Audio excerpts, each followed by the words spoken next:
కొందరు చేసే పనిని బట్టి ఫేమస్ అవుతారు, ఇంకొందరు మంచి మాటకారని పేరు పోతారు.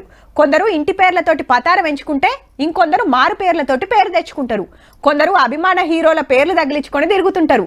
వాళ్ళను ఆ పేర్లతోటి పిలిస్తేనే పలుకుతారు. మళ్ళా ఇట్లా ఒక్కొక్కరికి ఒక్కో స్పెషాలిటీ ఉంటదిలా. అట్లనే గీ పేరుకు సుత 25 తులాల బంగారం, 30 తులాల ఎండి, మొత్తం 25 లక్షల మాలు. ఈ ముసుగు వీరుడే దోషింది. మనోనికి గ్యాంగ్ లేదు, గీంగ్ లేదు. సింగిల్ గా పోతాడు, సింపుల్ గా ఊడ్చుకొస్తాడు. పేరు నెహామియా, కానీ బ్రూస్లీ అని మార్చుకుండు. ఆ బ్రూస్లీ కరాటే వీరుడైతే మనోడు తాళాలు వలగొట్టే తోపు. పొద్దుగాల బండేసుకొని గల్లీలో తిరుగుడు, రాత్రికి డ్యూటీకి ఎక్కడు. ఒక్కపారొచ్చిండంటే 3-4 ఇండ్లు లూటీ చేసి అవతల పడతాడు. మనకన్నే కాదుల్లో, ఆంధ్ర కర్ణాటకల సుత పనితనం చూపించిండు. టోటల్ ఇతని మీదే 64 కేసెస్ ఉన్నాయి. 10 టైమ్స్ జైలుకి వెళ్ళి వచ్చాడు. ఇది 11th టైం పంపిస్తున్నాం. వామ్మో, ఒక్కడే 64 దొంగతనాలు చేసి 10 మాటల జైలుకు పోయొచ్చిండంటే చూడుర్రిగా.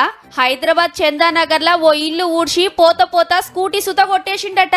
సీక్రెట్ కెమెరాలు చూసి పట్టేసిండ్రు. మొత్తానికైతే 66 దొంగతనం చేసే ఛాన్స్ బ్రూస్లీకి, 12వ పారి జైలుకు పంపే ఛాన్స్ మీకు రాకుండా చూసుకోండి సార్లు.